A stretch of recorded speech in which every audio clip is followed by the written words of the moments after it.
기도하겠습니다. 오늘 우리에게 주시는 하나님 말씀은 에베소서 5장 15절에서 18절까지의 말씀입니다. 에베소서 5장 15절에서 18절까지의 말씀을 합독하도록 하겠습니다. 그런즉 너희가 어떻게 행할지를 자세히 주의하여 지혜 없는 자같이 하지 말고 오직 지혜 있는 자같이 하여 세월을 아끼라. 때가 악하니라. 그러므로 어리석은 자가 되지 말고 오직 주의 뜻이 무엇인가 이해하라. 술 취하지 말라. 이는 방탕한 것이니 오직 성령으로 충만함을 받으라. 아멘. 송구영신 예배 나오신 여러분들을 환영하고 축복합니다. 송구영신, 말 그대로 송구, 옛것을 보내고 영신, 새것을 맞이한다, 그런 뜻이죠. 특별히 2025년 지난 한 해를 아쉬워도요, 좋았어도요, 이제 옛것으로 보내고 2026년 새해를 새롭게 맞이하는 것을 하나님 앞에서 시간과 역사와 삶의 주인이신 하나님을 예배하는 자리에서 송구영신을 하는 것은 아주 잘하시는 일입니다. 우리 그런 의미에서 옆에 계신 분들에게 이렇게 한번 인사했으면 좋겠습니다. 2025년의 마지막이 너무 멋지십니다.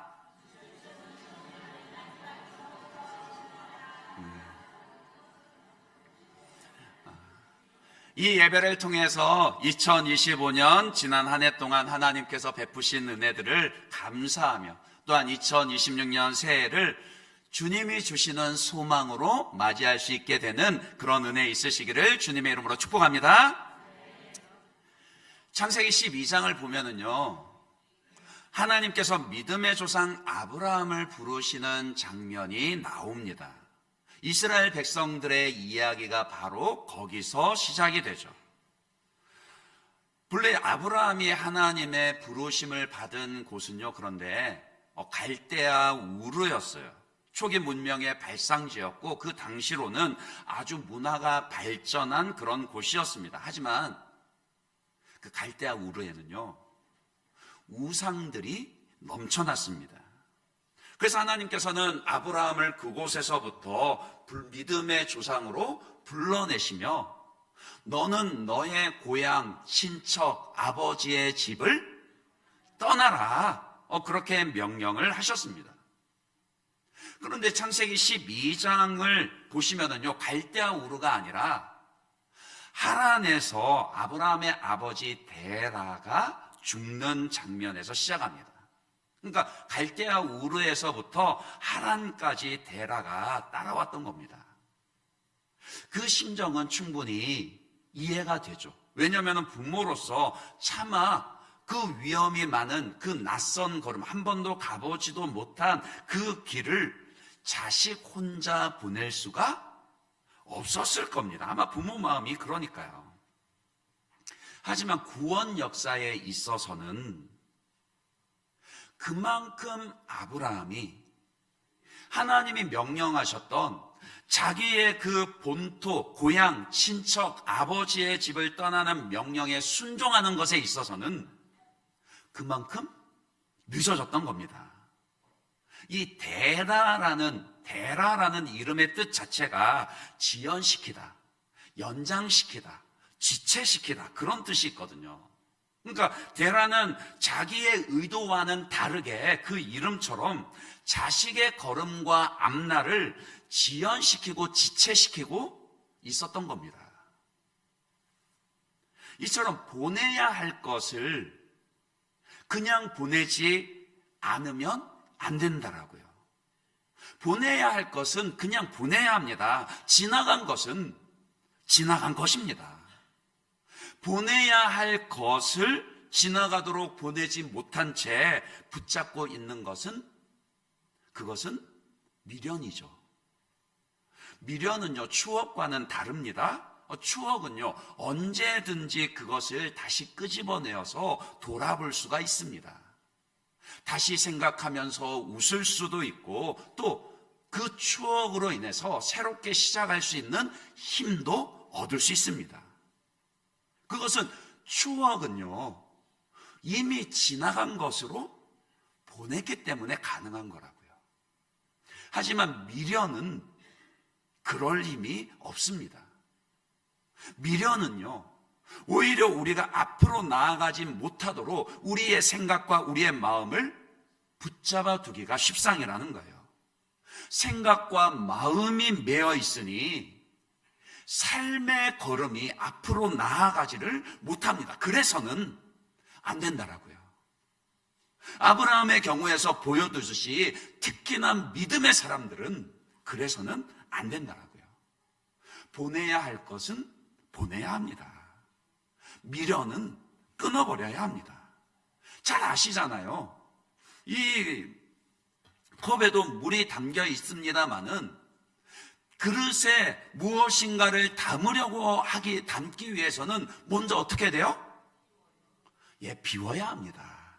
마찬가지라고요. 우리의 마음도 마찬가지라고요. 우리의 삶도 마찬가지라고요. 그러니 그냥 말로만 송구영신 그리 하지 마시고요. 이 시간 이 예배를 통해서 아쉬워도 보내야 할 것들을 다 보내시고요. 감사한 것들은요, 추억으로 담아두시고, 그래서 새롭게 펼쳐질 이 2026년을 소망과 새 힘으로 그렇게 맞이하고 시작하시기를 바랍니다. 그런 의미에서 오늘 말씀을 함께 상고하려고 합니다. 우리가 지금 살아가는 이 시대를 거스르고요, 이 시대를 거슬러서 어떻게 하나님의 자녀답게 살아갈 수 있을 것인가라는 것을 가르쳐주는 말씀입니다. 그러니까 무엇에 우리가 매이지 말아야 할지, 또 반대로 무엇을 붙들고 살아가야 할지, 그것을 오늘 본문을 잘 보시면은 세 가지 오직이라는 단어로 표현을 합니다. 우리말에서는 이 오직이라고 이렇게 번역을 했습니다마는 영어 성경을 혹시 보시면은 but입니다. but. 그러나, 그러니까 왜 not A but B. 영어 공부할 때 아마 많이 들으셨죠? not A but B. 뭡니까? A가 아니라 B다. 혹은 A처럼 하지 말고 B처럼 해라. 그런 뜻이에요. 왜냐하면 그래야 이 땅에서 우리가 그리스도인답게 살아낼 수 있고, 또 앞서 말씀드렸던 것처럼 세상과 미련에 얽매이지 않고 앞으로 나아갈 수 있는 지혜로운 인생을 살아갈 수 있기 때문이라고요. 그 중에 첫 번째 오직입니다. 15절입니다. 15절 말씀 같이 한번 읽어볼까요? 같이 했습니다. 여러분이 한번 읽어봐 주세요. 시작.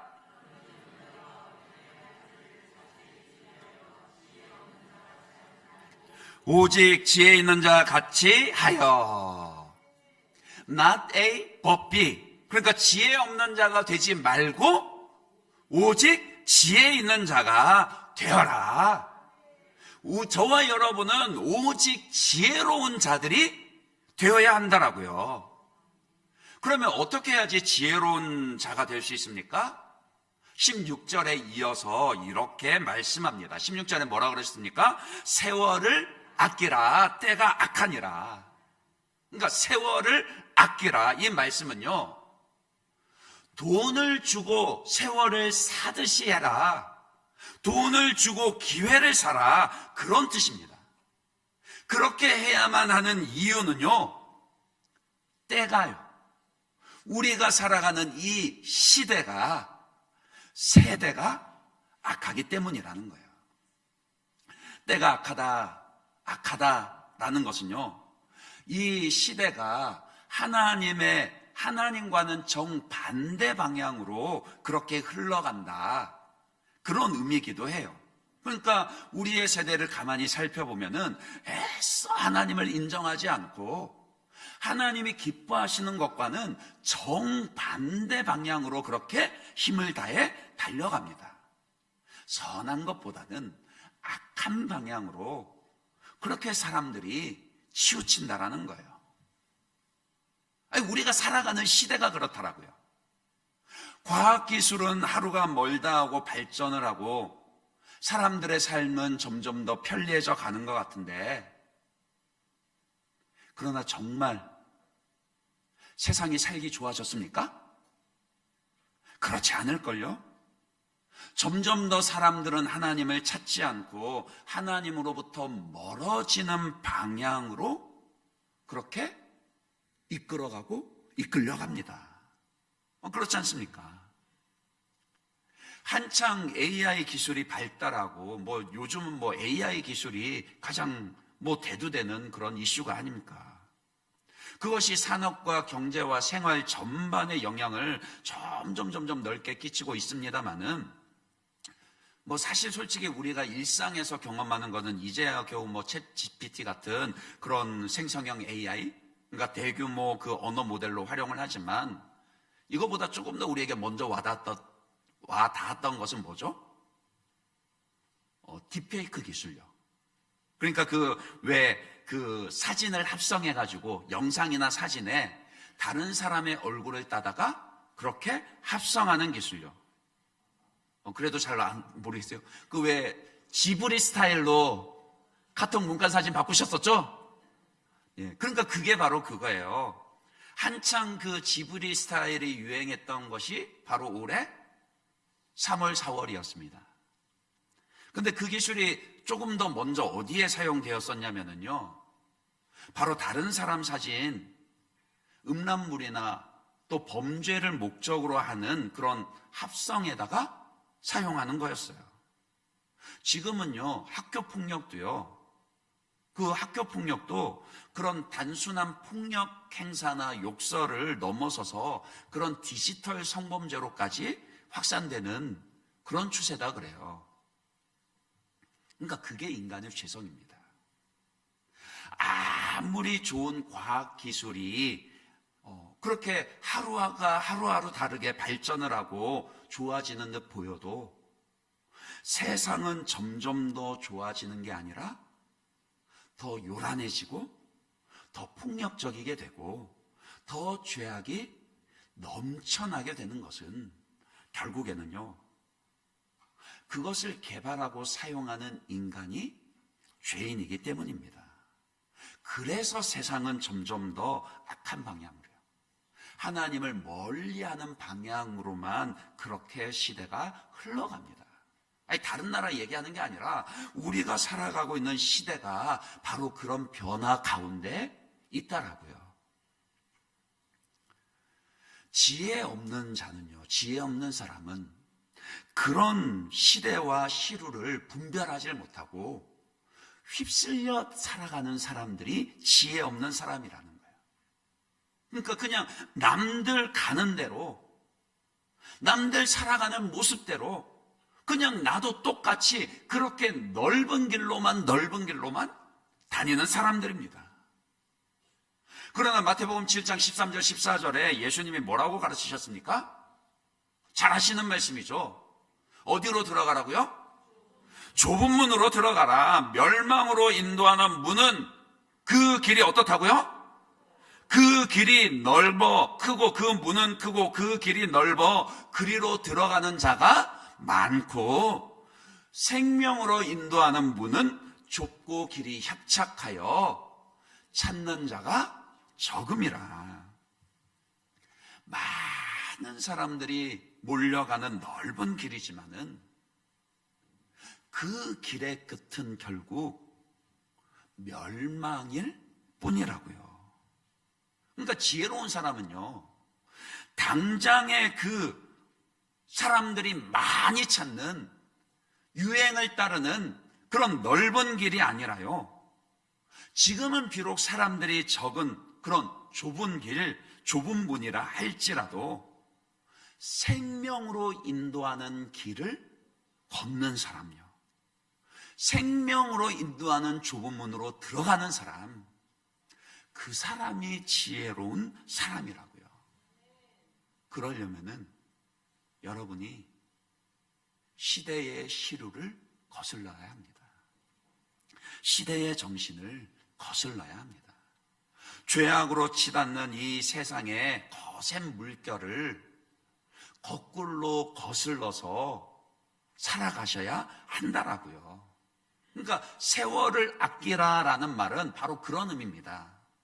세상 사람들이 하나님과 멀어지는 방향으로 점점 악을 행하는 쪽으로 그렇게 거센 물결 가운데 많은 사람들이 그렇게 흘러갈 때 아무 생각 없이 거기에 그냥 떠내려가는 것이 아니라 정말 가치 있는 일, 정말 해야 하는 일을 할 수 있는 기회를 사셔야 한다라고요.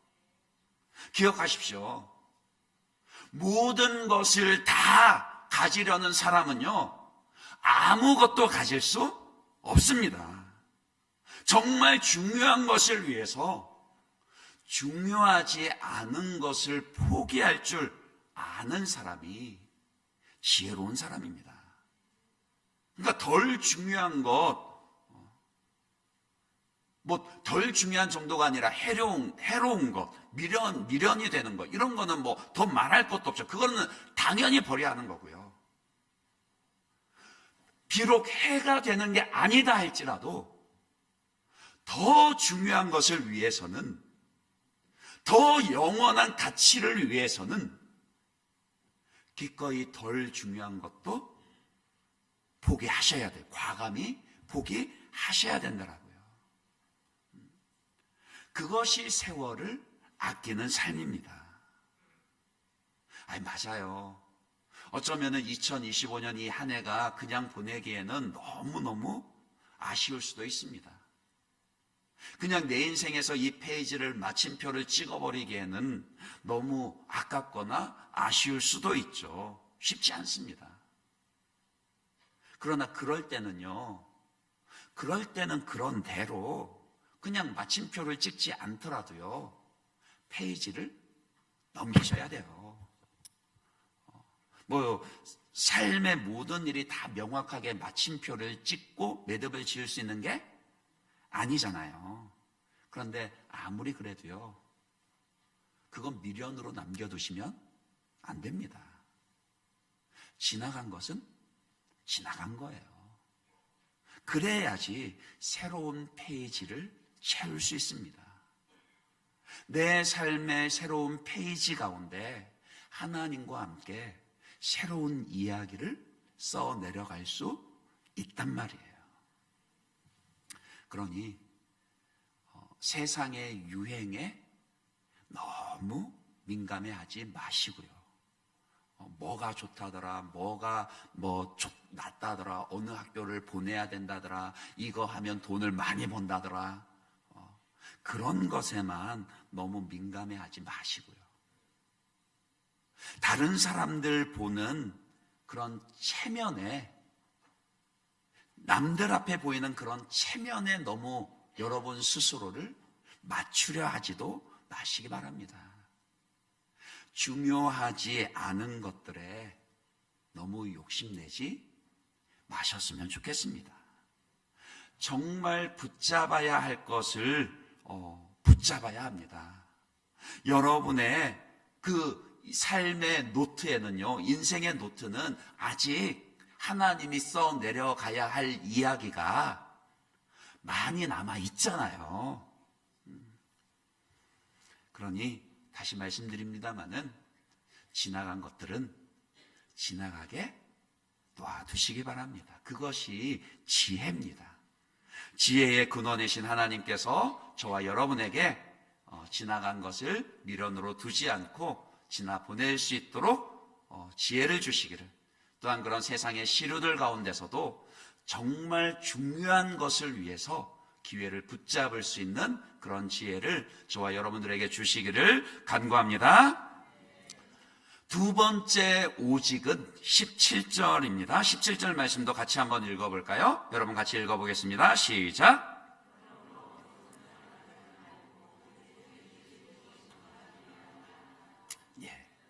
Not A, but B. 그러니까 여러분은 어리석은 자가 되지 말고 오직 뭐 하시라고요? 주의 뜻이 무엇인지 이해하라 그랬습니다. 그러니까 어리석은 자가 누구냐? 어리석은 자는 어떤 사람이냐? 하나님의 뜻을 분별하지 못하는 사람이 어리석은 사람이라고요. 하나님의 뜻을 분별할 수 있는 사람이라면 그 사람은 결코 어리석지 않습니다. 어리석을 수가 없는 거예요. 일단 성경에서 명시적으로 저와 여러분을 향한 하나님의 뜻을 밝히는 구절들이 있습니다. 이 한 구절씩 찾아볼 때 이 송공 영신 예배, 바로 2025년을 보내고 2026년을 맞이하는 바로 지금 여러분들을 향하신 하나님의 뜻이 무엇인지를 명확하게 확인하실 수 있기를 바랍니다. 먼저 로마서 12장 2절입니다. 같이 읽어볼까요? 너희는 이 세대를 본받지 말고 오직 마음을 새롭게 함으로 변화를 받아 하나님의 선하시고 기뻐하시고 온전하신 뜻이 무엇인지 분별하도록 하라. 하나님의 뜻은 어떤 거라고요? 선하시고 기뻐하시고 온전하신 뜻입니다. 우리가 곧바로 하나님의 뜻을 다 이해할 수 있을 때도 있고 그렇지 못할 때도 있습니다. 그러나 언제나 심지어는 당장에 내가 고난 가운데 왜 이런 일을 나에게 허락하셨는지, 왜 이 아픔을 내 자식에게 허락하셨는지 그 하나님의 뜻이 이해되지 않는 그 순간에도 이 믿음만큼은 잃어버리지 마셔야 합니다. 하나님의 뜻은 언제나 선하시다. 하나님의 뜻은 언제나 기뻐하시는 뜻이다. 하나님의 뜻은 언제나 온전하시다. 이 믿음을 가지고 매 순간마다 하나님의 선하시고 기뻐하시고 온전하신 뜻이 무엇인지를 분별해 가야 한다라고요. 그게 지금 여러분들을 향하신 하나님의 뜻입니다. 다음은 예레미야 29장 11절입니다. 이 말씀도 같이 한번 읽어볼까요? 같이 읽습니다. 시작. 여호와의 말씀이니라. 너희를 향한 나의 생각을 내가 아나니 평안이요 재앙이 아니니라. 너희에게 미래와 희망을 주는 것이니라. 아멘. 여러분을 향한 2026년 여러분들을 향한 하나님의 뜻이, 하나님의 생각이 무엇이라고요? 재앙이 아니라 평안입니다. 여러분에게 미래와 희망을 주는 것이 하나님의 생각이요, 하나님의 뜻입니다.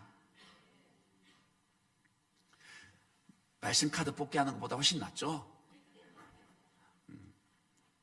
이 말씀을 여러분이 믿음으로 나에게 주시는 말씀으로 받으시면 되는 거예요. 그렇게 말씀을 받는 겁니다. 제가 왜 송구 영신 예배 때 말씀 카드 뽑기를 안 하면요, 뭐 해도 나쁠 거는 없어요. 그러나 사실은 그 말씀을 믿음으로 받기보다는 마치 그 운세 뽑기 하듯이 그러는 경우가 있어서예요. 그러나 더 좋은 태도는요, 이렇게 하나님께서 공동체에 주시는 말씀을 내가 개인적으로 믿음으로 나의 말씀으로 받는 겁니다.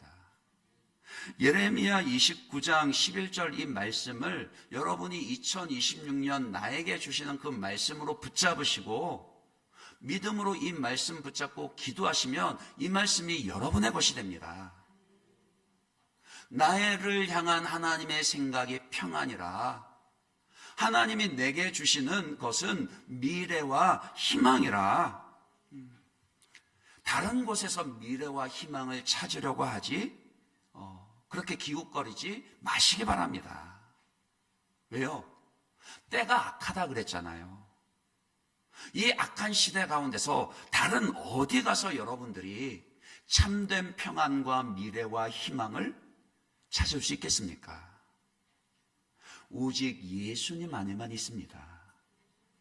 그러니 예수님 안에서 여러분들을 향하신 하나님의 뜻이 무엇인지를 이해하고 분별하시기를 힘써야 한다라고요.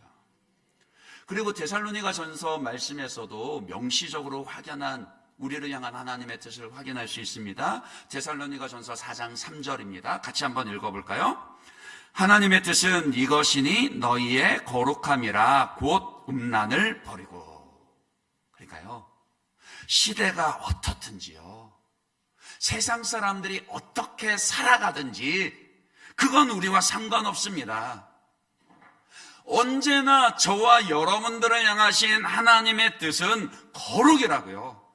그것은 하나님이 거룩하신 하나님이시기 때문입니다. 내가 거룩하니 너희도 거룩할지니라. 그래서 레위기 11장에서도 베드로전서 1장에서도 아니 성경 전체에 걸쳐서 하나님이 하나님의 자녀들에게 거룩해라. 내가 예수 피로 너희를 거룩하게 했으니 너희는 거룩해라. 내가 거룩하니 너희도 나를 닮아 거룩해라. 그렇게 말씀하시는 거라고요. 마지막으로 데살로니가전서 5장 16절에서 18절입니다. 이 말씀도 같이 한번 읽어볼까요? 같이 읽습니다. 시작. 항상 기뻐하라, 쉬지 말고 기도하라, 범사에 감사하라. 이것이 그리스도 예수 안에서 너희를 향하신 하나님의 뜻이니라. 그리스도 예수 안에서 항상 기뻐하는 거죠. 쉬지 말고 기도하는 거죠. 범사에 감사하는 것, 이게 뭐라고요? 하나님의 뜻이라고요. 그러니 앞으로 여러분, 나는 하나님의 뜻 잘 모르겠다 그러지 마세요. 항상 기뻐하는 것, 쉬지 말고 기도하시는 것, 범사에 하나님의 주권을 인정하고 감사하는 거요. 그게 여러분 향하신 하나님의 뜻입니다. 그래서 2025년 이 한 해는 감사로 주님과 동행하는 교회. 그러니까 여러분들이 매일 5가지 이상씩 감사 제목을 찾고 또 3명 이상에게 그 감사 제목을 나누고 그렇게 감사 노트 쓰면서 감사의 습관이 몸에 배이도록 애를 썼던 거고요. 2026년에는요, 새해 첫 주일 되려면 말씀드리려고 했는데 말씀드릴까요?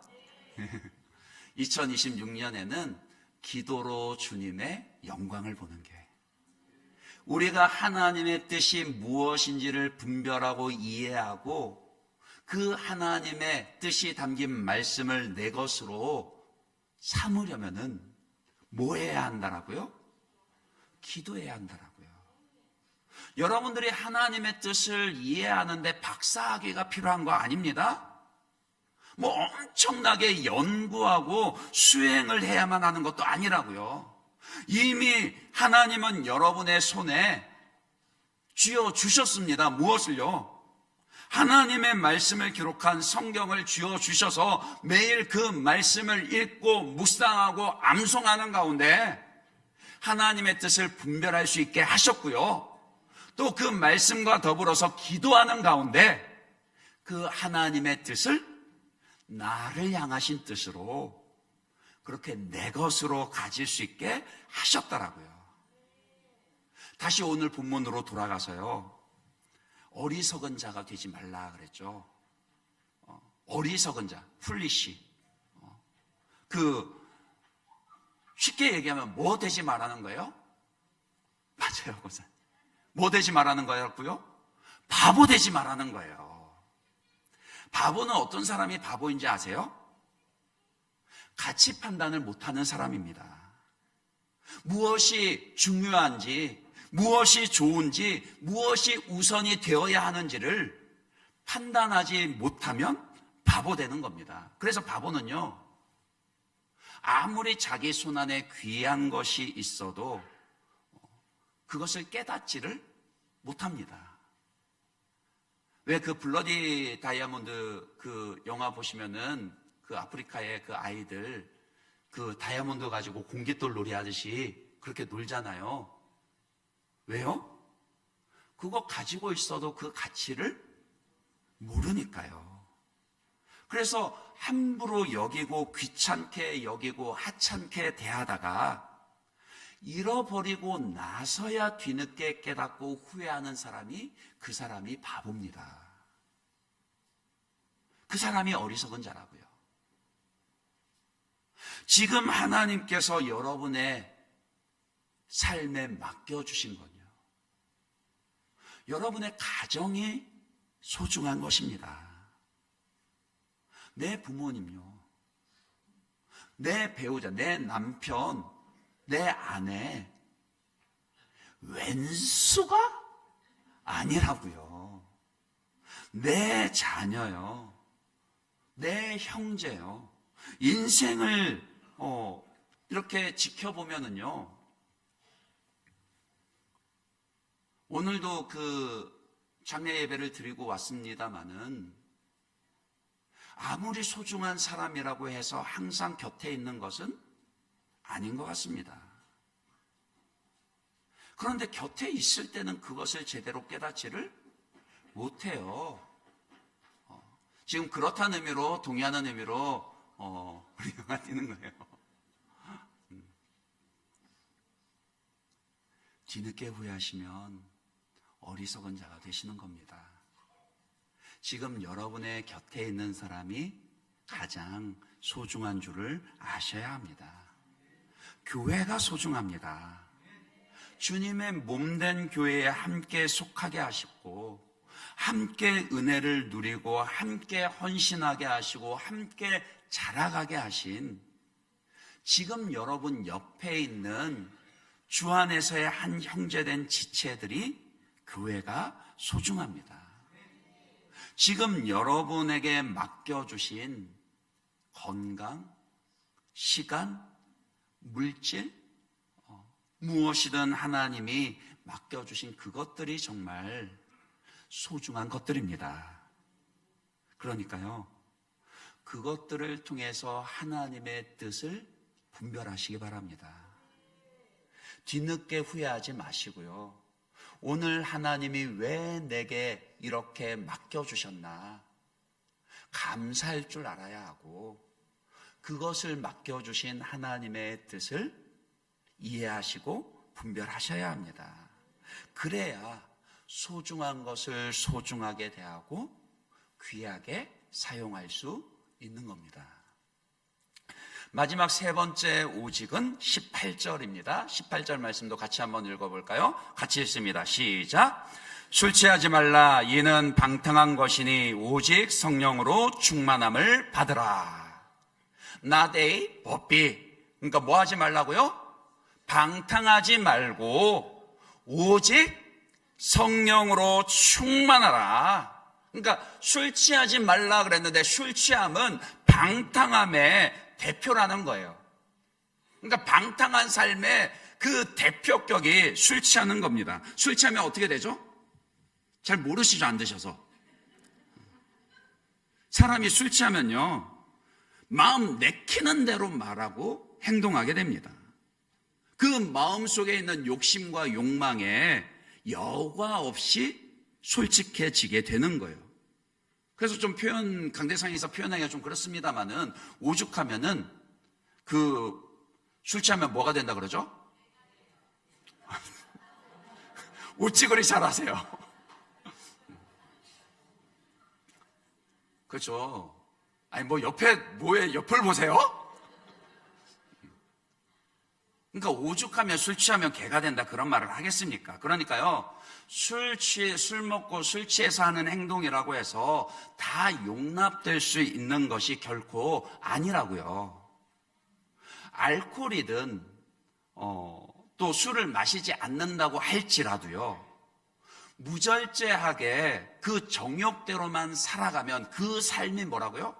방탕한 것입니다. 육체의 정욕대로 살아가는 사람은요, 절대 하나님의 뜻을 쫓아서 살아갈 수 없습니다. 그러니까 방탕한다는 게 뭐예요?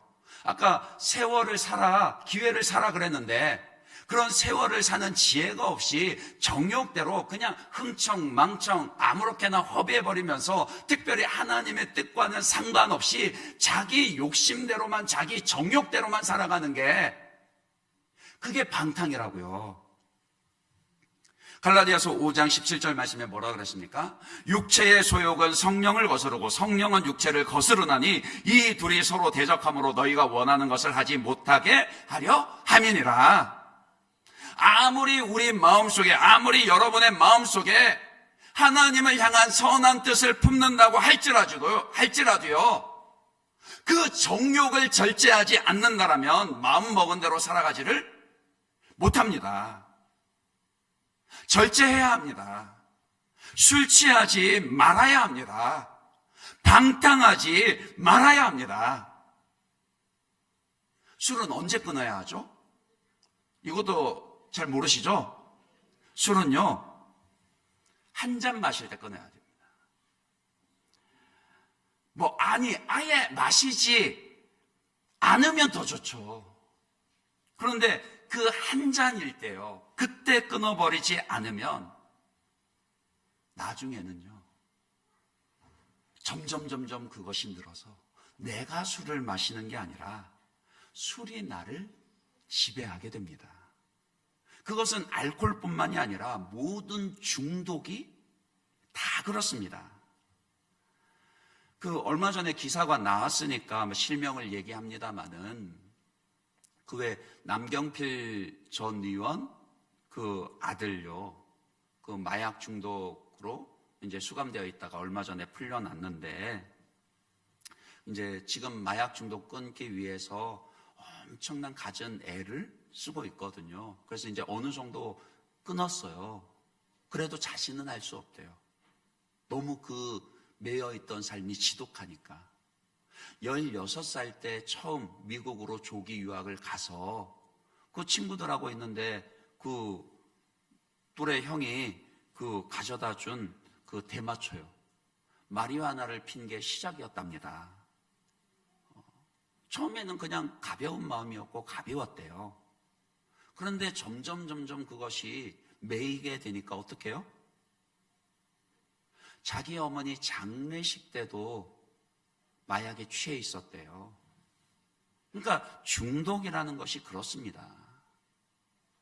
처음에는 내가 조절할 수 있을 것 같고 내가 끊어버릴 수 있는 것 같아도요, 일단 한번 거기에 매이게 되면은 더 이상 내 삶을 내 의지로 주관하지 못하게 되고, 끌려가게 되고, 방탕하게 되고, 허비하게 되고, 결국에는 자신과 주변의 삶을 망가뜨리게 됩니다.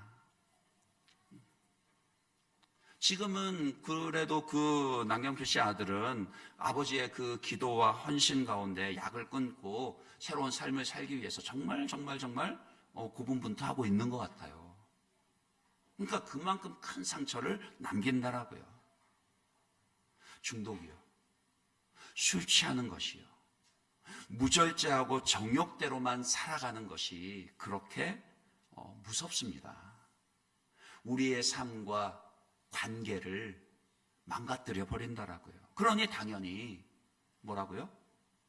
정욕과 무절제함을 벗어버리셔야 합니다. 대신 어떻게 하셔야 됩니까?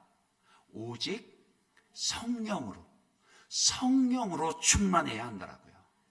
술을 마시면 마실수록 더 취하듯이 우리는 술이 아니라 무엇으로요? 날마다 성령으로 나 자신을 채워가야 한다라고요. 그러니까 범사의 모든 일에 성령 하나님을 인정하시고, 기도하면 말씀을 통해서 성령께서 인도하시는 하나님의 기뻐하시는 뜻이 무엇인지를 묻고 순종해야 합니다. 작은 것에서부터 순종하기 시작하면은요, 인격적이신 성령 하나님은 더 신이 나셔서 더 많은 것으로, 더 분명한 것으로 여러분에게 알려주시고 인도해 가실 겁니다. 그래서 우리를 하나님의 뜻에 따라 거룩을 이루게 하시고 우리에게 평강과 미래와 희망을 주십니다. 성령의 충만한, 성령에 이끌리는 삶을 살아가면 항상 기뻐할 수 있게 되고, 쉬지 않고 기도할 수 있게 되고, 범사의 모든 일에 감사할 수 있게 된다고요.